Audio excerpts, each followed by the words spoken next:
justo cuando llego yo a Freepik es cuando empieza este tsunami de la inteligencia artificial generativa y entonces Freepik entiende que tiene que cambiar por completo para esta nueva etapa.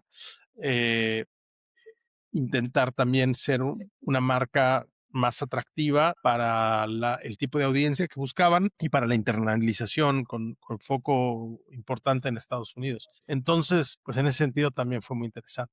El rebranding llevó mucho tiempo, llevó prácticamente un año, fue un trabajo muy, muy profundo, primero de entendimiento, de research, al interior de la compañía para entender cuál era la esencia de Freepik, qué era lo que no podíamos perder y qué era lo que necesitaba evolucionar en este rebranding, pero también para entender los competidores y sobre todo, pues, por supuesto, el mercado, a los usuarios, a los clientes de Freepik, clientes actuales y los clientes potenciales. Entonces fue un proceso muy largo, se cambió de la parte de identidad de marca, identidad visual, todo menos el nombre, que ahí se decidió en ese momento no cambiar el nombre y salió una marca mucho más alineada a lo que se buscaba en ese momento y lo primero que hicimos fue ir a Estados Unidos y poner la marca a la vista de los usuarios ahí y ver cómo respondían. Pusimos un billboard en San Francisco, en una zona de San Francisco.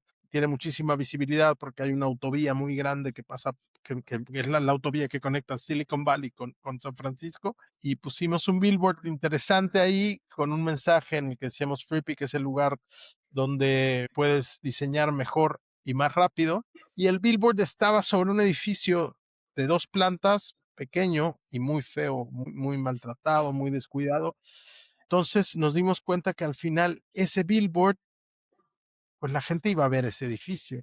Y que cuando estás hablando de diseñar, de ser estético, de ser visualmente atractivo, y estás en un edificio como ese, no nos iba a ir bien. Entonces, cuando estábamos planeando poner el billboard y nos dimos cuenta de eso y dijimos, oye, y lo que estamos prometiendo es que te ofrecemos un mejor diseño más rápido, entonces decidimos, hablamos con el propietario del edificio, con la gente que tenía oficinas y negocios ahí, les dijimos, mira, ¿qué te parece si te lo pintamos todo el edificio y lo hacemos un lugar mucho más bonito, mucho más visualmente más atractivo? Welcome to Sit with D, the podcast exploring different lenses of success through conversations with entrepreneurs, athletes, investors, creatives, and leaders from around the world.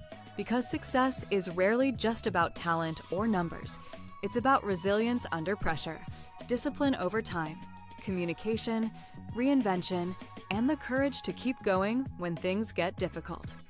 Your host, Dora Entrepreneur and triathlete, goes beyond the highlight reel to uncover the mindset, struggles, and human stories behind sustainable success. Buenas tardes, Carlos. Tu historia y tu experiencia podría servir muy útil porque tienes bastante experiencia, no solamente mundial, o sea, desde de México hasta la Europa, de España, pero también tienes mucha experiencia en el sector creativo. Entonces, sí, nada más que vamos adelante. Gracias por la invitación, Di. Un placer estar aquí. Sí, hemos encontrado en un show, en un evento, cómo avanza la digitalización en el edad de inteligencia artificial y tu presentación fue sobre cómo podría ser una carrera con muchas diferentes etapas y en muchos lugares que es no tan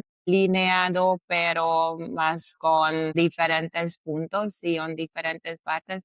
¿Podría compartir un poco sobre eso con el público? Sí, claro, le llamo el zigzag, ¿no? Y Perfecto. la verdad es que esto empieza basado en mi experiencia. A mí, no sé, cuando yo empecé mi carrera en una agencia de publicidad, pues pensé que mi carrera iba a ser muy lineal. Empezaba como creativo junior, iba a ser director creativo, iba a ser vicepresidente creativo. Después yo tenía la ambición de ser el director general de la agencia o tal vez empezar mi propia agencia. Pensé que así iba a ser mi carrera, pero después la vida me ha llevado a tomar caminos distintos, a hacer cambios de industria, cambios del tipo de labor que hago, estar en empresas multinacionales, estar en empresas tecnológicas globales, estar en startups, en scale-ups. Entonces, pues ese camino me ha enseñado algunas cosas y hoy en día en el que hay tanta incertidumbre y que vemos que hacia el futuro hay tantos cambios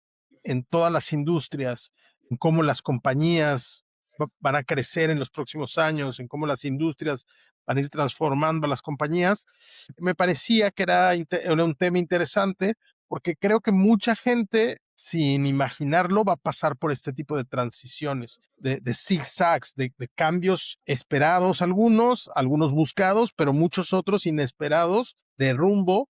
Y quería contar un poco lo benéfico que creo que ha sido para mi carrera estos cambios y cómo puedes, si los abordas con cierta astucia, cómo puedes aprovechar estos cambios para tu crecimiento profesional y yo diría también tu crecimiento personal. Sí, total. Es que yo también vengo con una carrera de zigzag porque yo también empecé en un otro sector, en un otro país y estaba más por el sector de corporativo como una agencia de marketing y después me convertí al sector de tecnología y eso es creo que el tercero país donde yo vivo con ese conocimiento. Entonces, puedo solamente confirmar que ese tipo de zigzags está exacto, que nos dejamos crecer. Y sí, creo que tu historia se empezó en México, si yo lo recuerdo bien. Y mi pregunta por ahí es que ¿tú piensas que en el cultura de negocio, hay diferentes interpretaciones del éxito en los distintos países o son iguales en cada lado del mundo? No, yo creo que es una buena pregunta y creo que hay interpretaciones diferentes y afectan la cultura de negocios, ¿no? Yo empecé mi carrera y estuve muchos años en México, trabajando en Latinoamérica, México y Latinoamérica. Trabajé para Estados Unidos también, trabajé para Europa, viví en Irlanda 5 años y trabajé para tener una posición regional para Europa y Medio Oriente. Tuve la oportunidad de trabajar para Samsung, para el grupo Samsung, 4 años, conocer la cultura asiática. Y cada una me parece que tiene peculiaridades y tiene cosas únicas. Y creo que hay dos factores, hay muchos factores, obviamente, que hacen que cada cultura sea distinta a nivel industria y empresas, pero hay dos factores que creo que son muy importantes. Y el primero es ese que dices tú, que en algunos países el éxito está directamente relacionado con el crecimiento profesional. En otros países específicamente relacionado con los ingresos, con el dinero que ganas y con los bienes que atesoras. Y hay algunos países donde valoran más la calidad de vida y se vuelve un factor importante. Y eso creo que es un factor que afecta mucho. El otro factor tiene que ver con la economía de cada país. Países donde hay más recursos y hay más oportunidades abordan las cosas desde una perspectiva y hay países como Latinoamérica, como los países de Latinoamérica, donde hay menos oportunidades y hay menos recursos y entonces se tiene que hacer un esfuerzo adicional porque sabes que para poder llegar a donde buscas necesitas hacer ese esfuerzo adicional para poder destacar, porque no hay tantas oportunidades como, por ejemplo, en los países europeos o en Estados Unidos, ¿no? Entonces, creo que esos dos factores hacen que cada cultura sea distinta y justo la definición o el entendimiento que hay de lo que es tener éxito es uno de ellos. Sí, sí, es que según lo que yo he visto, las tres más distintas versiones son de países donde la calidad de vida es un poco más importante y el tema de negocio es totalmente diferente en el países asiáticos donde es más sobre la comunidad, cómo avanzamos juntos, cómo es la tradición y cómo es el respeto más que nada importante. Y yo creo que en el países europeos y de Estados Unidos, pues es más sobre solamente el crecimiento personal y los números. Si queremos decir algunas características, podríamos hacer algo así. Sí, creo que hay muchos grises ahí en medio, Ujú, ¿sabes? Y creo que pues hay algunas características que mencionas que me resuenan, otras no tanto. Y, por ejemplo, incluso entre los mercados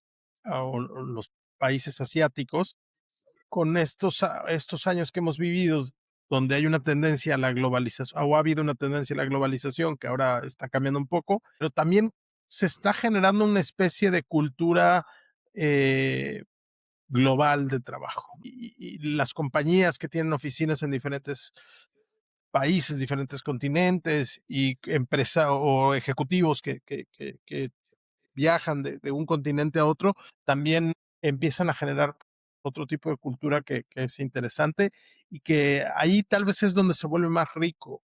ujú, Justo esta mañana hablaba en una reunión con un cliente sobre el valor que hay de tener perspectivas distintas en un equipo y cómo esta mezcla de culturas es donde se enriquece más. No es que no venga con problemas, con dificultades, porque cuando hay perspectivas distintas, las decisiones suelen tomar más tiempo, porque hay que alinear estas diferentes perspectivas. Pero en mi experiencia, una vez que encuentras la manera de alinear estas perspectivas, los resultados son más ricos y son más valiosos y suele haber soluciones más creativas a los retos que estás intentando cumplir. Entonces, también creo que ese es otro elemento, la mezcla de culturas. sí, total, la diversidad hace los resultados más rica, creo. Y sí, si hablamos en definición del éxito, ¿tú tienes una personal? O sea, ¿cuál es tu definición de éxito? Ujú. Pues no tengo una definición, pero hay algunos elementos que son importantes para mí, como métricas del éxito, vamos a llamarlo, mis KPIs para el éxito. Uno tiene que ver con la satisfacción de conseguir logros. Eso, para mí eso es importante, el sentir que estoy logrando cosas, que me propongo algún reto y que lo cumplo, ¿no? Conforme pasan los años vas aprendiendo también a valorar los fracasos y creo Ujú, que los logros saben mejor después de un fracaso. Pero bueno, para mí es importante que haya logros, ¿no? La segunda, que a veces es más complicada, para mí ha sido más complicada, es que yo disfrute lo que estoy haciendo, que sienta que me dé una satisfacción más allá de la remuneración, que sea algo que disfrute. Nunca es imposible disfrutar el 100% de tu día, pero que haya momentos de disfrute en lo que estoy haciendo. Y el tercero para mí es que me ayude a construir el futuro que quiero para mi familia y para mí, que tiene que ver con cierta tranquilidad, y esa tranquilidad está influenciada por tener recursos, pero también tiene que ver con construir momentos, con poder estar cerca de mi familia hoy para ir construyendo lo que busco para el futuro, que tiene que ver también poder darles un ejemplo a mis hijos de lo que creo que es ser un buen ser humano y un buen profesional y que intentar construir proyectos a largo plazo que me permitan tener ese futuro que me gustaría tener. me parece muy bien, Kipi. Después de las grandes empresas de Samsung y de Twitter, aquí en España, has trabajado con el equipo de FreePic, que estaba una grande scale-up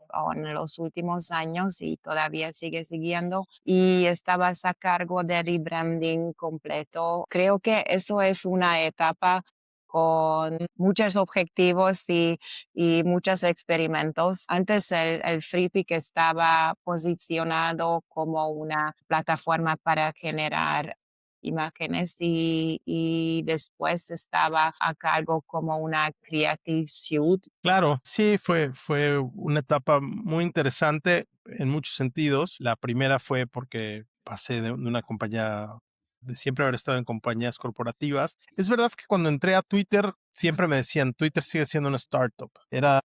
Twitter todavía no era tan grande como fue. Estuve 8 años en Twitter, entonces me tocó ver un crecimiento, no un crecimiento lineal, pero ups and downs y al final pues era una compañía mucho más grande cuando yo salí, que salí unos meses antes de que la comprara Elon Musk. Y me salí justo porque me buscaron de FreePic. Y FreePic era una compañía mucho más pequeña en ese momento, pero con muchas ambiciones y con con ganas de crecer, una startup española, una startup nacida en Málaga además, pero ya con un fondo de inversión privada muy grande, QT, que es uno de los fondos de inversión privada más grandes de Europa, detrás y poniendo recursos. Entonces, eso era interesante. FreePic empezó siendo un sitio de internet ofreciendo imágenes de stock, imágenes de archivo, Ujú. y así había crecido, pero justo cuando llego yo a FreePic es cuando empieza este tsunami de la inteligencia artificial generativa y entonces FreePic entiende que tiene que cambiar por completo para esta nueva etapa. Eh, Intentar también ser una marca más atractiva para el tipo de audiencia que buscaban y para la internalización con foco importante en Estados Unidos. Entonces, pues en ese sentido también fue muy interesante. El rebranding llevó mucho tiempo, llevó prácticamente un año, fue un trabajo muy, muy profundo, primero de entendimiento, de research, al interior de la compañía para entender cuál era la esencia de FreePic, qué era lo que no podíamos perder y qué era lo que necesitaba evolucionar en este rebranding, pero también para entender los competidores y sobre todo, pues por supuesto, el mercado, a los usuarios, a los clientes de FreePic, clientes actuales y los clientes potenciales. Entonces fue un proceso muy largo, se cambió de la parte de identidad de marca, identidad visual, todo menos el nombre, que ahí se decidió en ese momento no cambiar el nombre y salió una marca mucho más alineada a lo que se buscaba en ese momento, y lo primero que hicimos fue ir a Estados Unidos y poner la marca a la vista de los usuarios ahí y ver cómo respondían. Pusimos un billboard en San Francisco, en una zona de San Francisco. Tiene muchísima visibilidad porque hay una autovía muy grande que pasa, que es la autovía que conecta Silicon Valley con San Francisco, y pusimos un billboard interesante ahí con un mensaje en el que decíamos FreePic es el lugar donde puedes diseñar mejor y más rápido, y el billboard estaba sobre un edificio de 2 plantas, pequeño y muy feo, muy maltratado, muy descuidado. Entonces nos dimos cuenta que al final ese billboard, pues la gente iba a ver ese edificio, y que cuando estás hablando de diseñar, de ser estético, de ser visualmente atractivo, y estás en un edificio como ese, no nos iba a ir bien. Entonces, cuando estábamos planeando poner el billboard y nos dimos cuenta de eso y dijimos, oye, y lo que estamos prometiendo es que te ofrecemos mejor diseño más rápido, entonces decidimos, hablamos con el propietario del edificio, con la gente que tenía oficinas y negocios ahí, les dijimos, mira, ¿qué te parece si te lo pintamos todo el edificio y lo hacemos un lugar mucho más bonito, mucho más visualmente más atractivo? Entonces, lo que hicimos fue que cuando pusimos ese billboard, el fin de semana por la noche, también pintamos todo el edificio. Entonces, la gente que todos los días pasaba por ahí en la autovía, veía este billboard nuevo que decía FreePic, Great Design Faster, gran diseño más rápido, pero además se lo demostrábamos con el edificio ese que había estado por años casi en el abandono, y de pronto tenía grafitis, pero hermosos. Trabajamos con unos diseñadores muy talentosos que pintaron toda la fachada del edificio como un gran graffiti visualmente muy atractivo. Entonces hicimos algo como muy bold. Wow. Eso historia me sueña, queda pensando con una palabra que es resiliencia, y creo que es un gran ejemplo de habilidad que es muy esencial en el mundo, no solamente de emprendedores, va a ser muchas condiciones de tu negocio, de mercado y de todo. Tienes que tener esa habilidad para planear y reaccionar muy, muy rápido por las condiciones nuevas. Sí, esa historia creo que refleja muy, muy bien porque es importante para tener resiliencia y ser resiliente. Y sí, en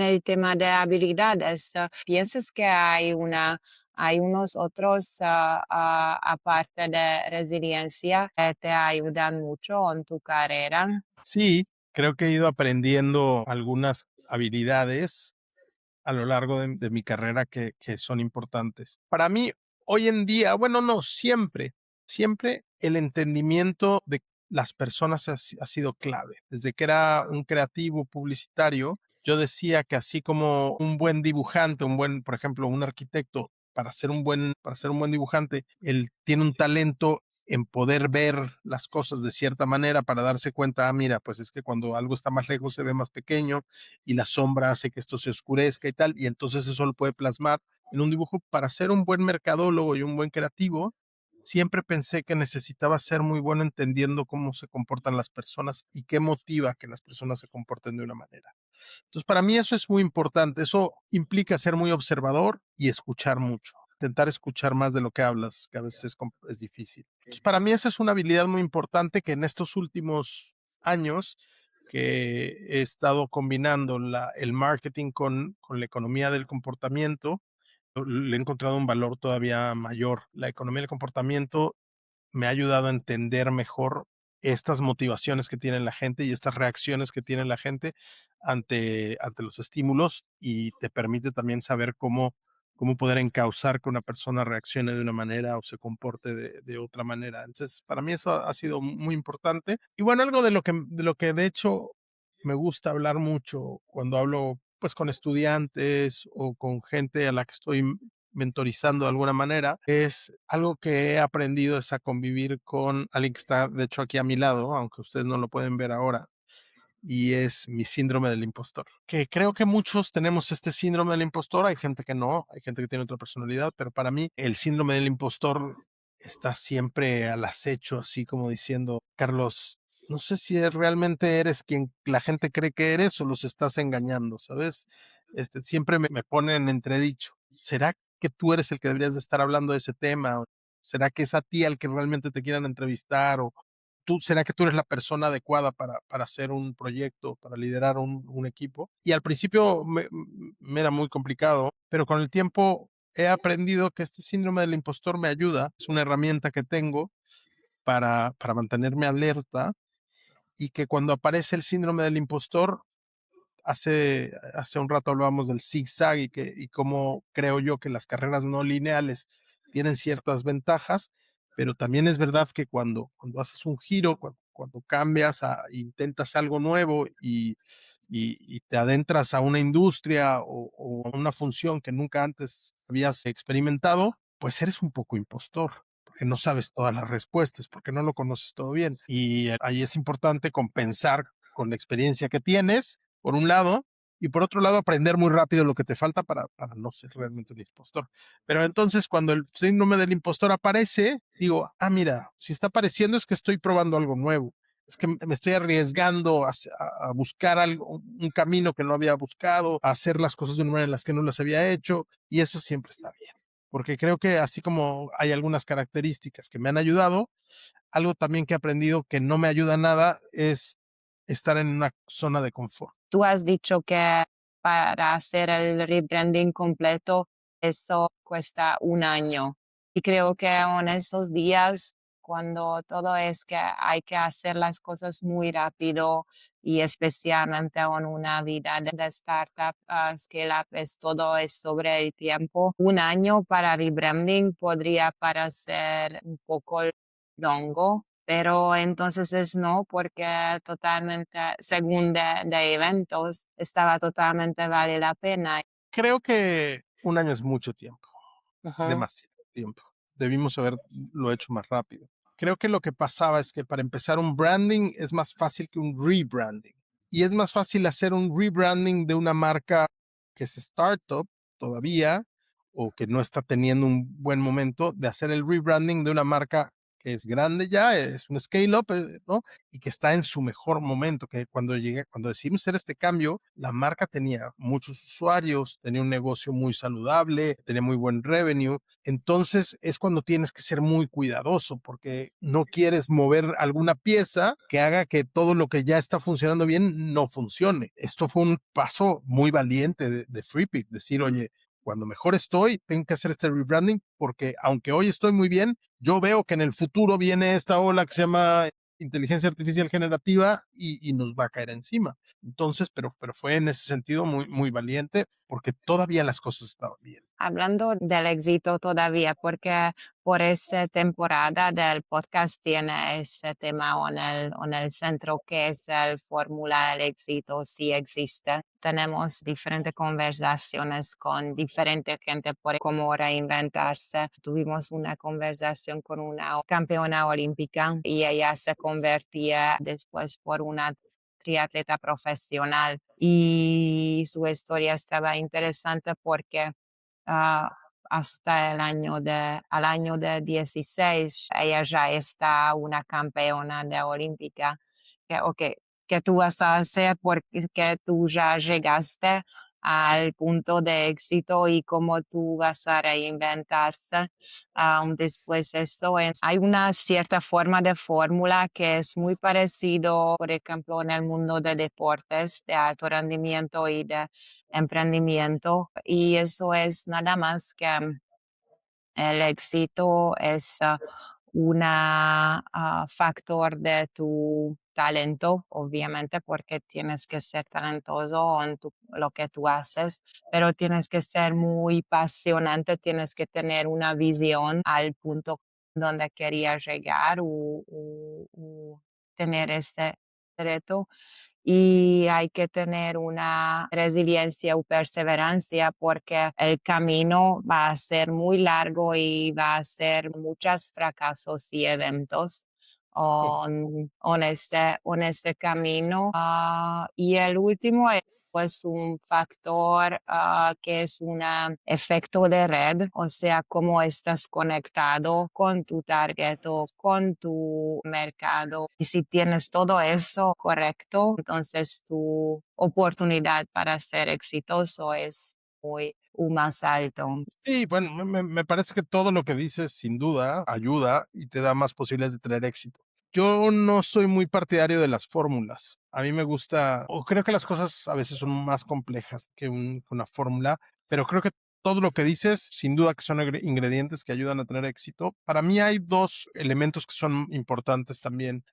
Uno es tener muy claro cuál es tu objetivo último, qué es lo que quieres lograr ante todo, qué es lo más importante que tienes lugar, ¿no? En el marketing le llaman el propósito de una compañía, ¿no? Una compañía con propósito es, pues claro que una compañía quiere ser exitosa a nivel financiero, pero al final, ¿para qué nace? ¿Qué es lo que busca lograr? Y tener siempre en cuenta que eso es más importante que el cómo, que eso es más importante que si voy a lograr mi objetivo a través de un servicio online o si decido que en realidad lo que necesito es hacer retail o si lo que necesito es ser un B2B o soy un B2C o si soy un SaaS o soy un producto, todo eso puede ir cambiando dependiendo especialmente hoy en día que el mundo tiene tanta incertidumbre en tantos sentidos, estar dispuesto a ir adaptando sin perder ese faro que ahí te lleva, ¿no? Es North Star, esa estrella que te va guiando. Pero por otro lado, así como hay que estar listo para pivotar, también creo que es muy importante tener una estrategia. Que después esa estrategia puede cambiar, es muy probable que cambie, pero siempre es más fácil hacer cambios cuando tienes una estrategia que si tus cambios son totalmente reactivos. Entonces, para mí es importante tener una estrategia, pero lo más importante de una estrategia es que voy a dejar a un lado en qué cosas no me voy a enfocar, en qué cosas no voy a poner recursos, porque no son parte de esta estrategia, ¿no? Entonces, para mí eso es muy importante y después, como te decía, estar dispuesto a que esa estrategia puede cambiar y siempre tomar en cuenta que esos cambios de estrategia o de dirección sean para llegar a donde al final quiero llegar. Esa es un poco para mí la guía que uso para intentar tener éxito. Sí, sí, de acuerdo, total. Y sí, llegando un poco al fin de nuestro tiempo, creo que todavía tenemos que hablar con la etapa actual que tú tienes, porque ahora tienes una etapa creo que muy interesante como una partner con una empresa que se llama Chief.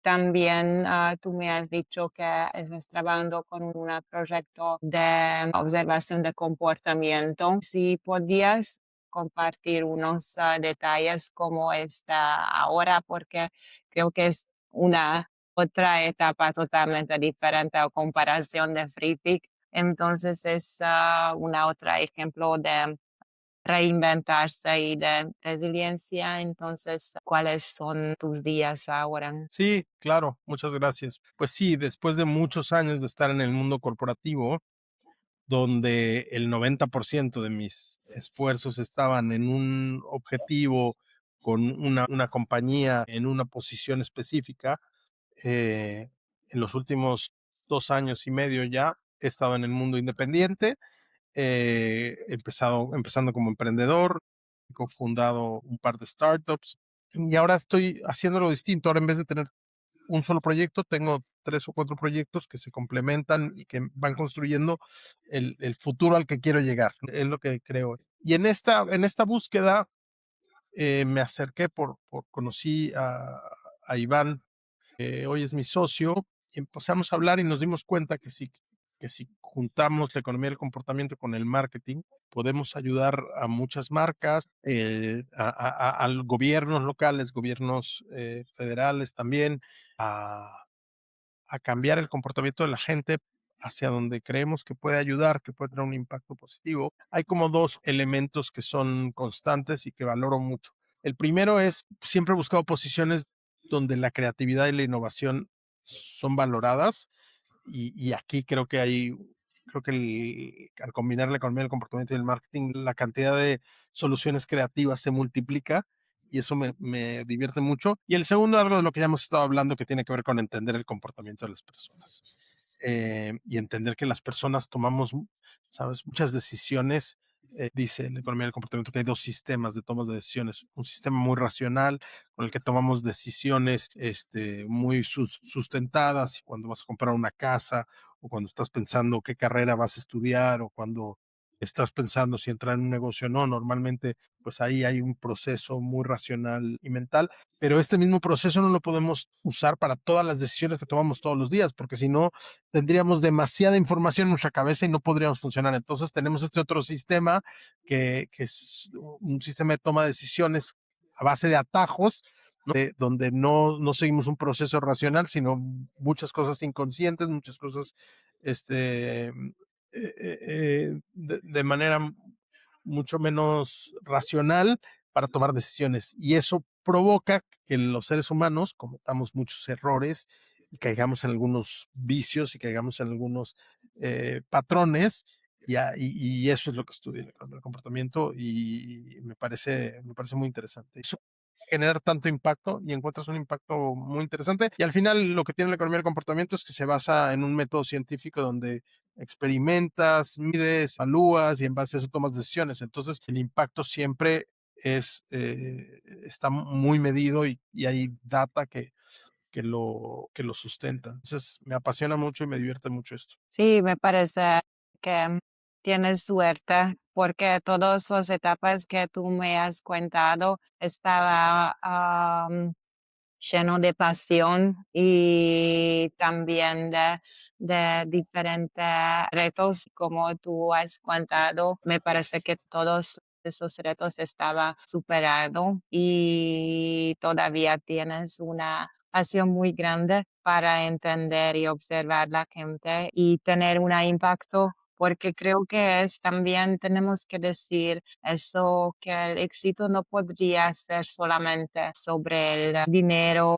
los números, pero el impacto, como tú tienes un efecto en la gente, cómo ellos se comportan, cómo es su vida. Y hay veces que olvidábamos sobre eso. Como una cláusula, si podrías compartir un consejo de 10 segundos con los emprendedores, intentar llegar al reto de 1 hasta 10, o sea, escalar su empresa. Sí, especialmente creo que cuando estás en una empresa que ya llegó a uno, es muy importante entender que probablemente lo que te llevó de 0 a 1 no te va a llevar de 1 a 10, que la clave, la fórmula del éxito que encontraste para llegar de 0 a 1, tal vez tiene que cambiar para esta siguiente etapa y no tener miedo a eso, como estar muy abierto para poder entender cuáles son los elementos que te han ayudado a tener éxito por ahora, que debes mantener y estar muy abierto a otros que deberás cambiar si quieres poder evolucionar y poder eh, escalar el éxito que has tenido. Para mí eso creo que es algo, bueno, de lo que hablo todo el tiempo, algo que me gusta mucho, que me apasiona, pero que creo fielmente que es importante para una startup y para una scale-up. El siempre estar dispuesto a hacer ajustes en el modelo de negocio, en la estructura de la compañía, en los procesos que nos ayuden a seguir creciendo. Gracias, pues muchísimas gracias, Carlos, para compartir tu historia, tus experimentos y experiencias y tu carrera. Deseo mucha suerte por los siguientes pasos y espero que podamos seguir esta conversación uno a través. Muchas gracias. Gracias a ti, Dora, un placer.